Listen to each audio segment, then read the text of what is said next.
సాతానికి తెలుసు ప్రార్థన చరిత్రను మారుస్తుందని. హల్లెలూయా.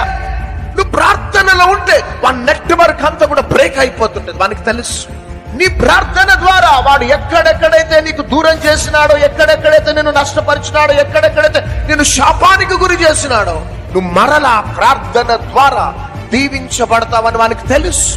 కోల్పోయినవి మరలా నువ్వు పొందుకుంటావని వానికి తెలుసు. నీకు దూరం అయిపోయిన వారందరూ మరలా నీ దగ్గరకు వస్తారని వానికి తెలుసు. అందుకనే నిన్ను ప్రార్థనలో ఉండనివ్వడు వాడు.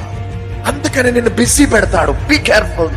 ప్రార్థన చేయటానికి మోకరించగానే నిద్ర మత్తు కలుగజేస్తాడు. ప్రార్థనలో ఉండటానికి నువ్వు తీర్మానం చేసుకున్నప్పుడు స్నేహితులు వస్తారు, రక్త సంబంధులు వస్తారు, బంధుమిత్రులు వస్తారు, మొబైల్ ఫోన్ రింగ్ అవుతుంటది.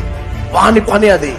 నువ్వు అన్నిటికీ సాక్రిఫైస్ చేసుకొని అన్నిటిని వదిలిపెట్టుకొని ప్రేయర్లో ఉంటావా, అవుట్. వాడు కంట్రోల్ తప్పుతాడు. అంతే, ఏం చేయలేడు వాడిగా.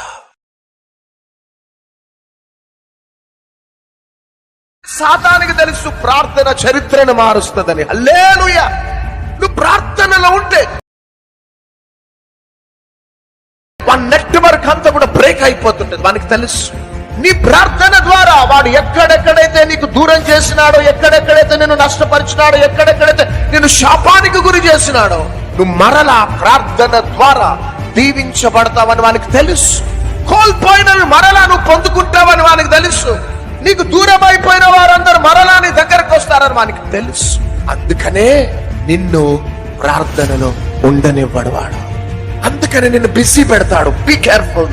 ప్రార్థన చేయటానికి మోకరించగానే నిద్ర మత్తు కలుగజేస్తాడు. ప్రార్థనలో ఉండటానికి నువ్వు తీర్మానం చేసుకున్నప్పుడు స్నేహితులు వస్తారు, రక్త సంబంధులు వస్తారు, బంధుమిత్రులు వస్తారు, మొబైల్ ఫోన్ రింగ్ అవుతుంటది. వాని పని అది. నువ్వు అన్నిటికీ సాక్రిఫైస్ చేసుకొని అన్నిటిని వదిలిపెట్టుకొని ప్రేయర్లో ఉంటావా, అవుట్. వాడు కంట్రోల్ తప్పుతాడు. అంతే, ఏం చేయలేడు వాడిగా.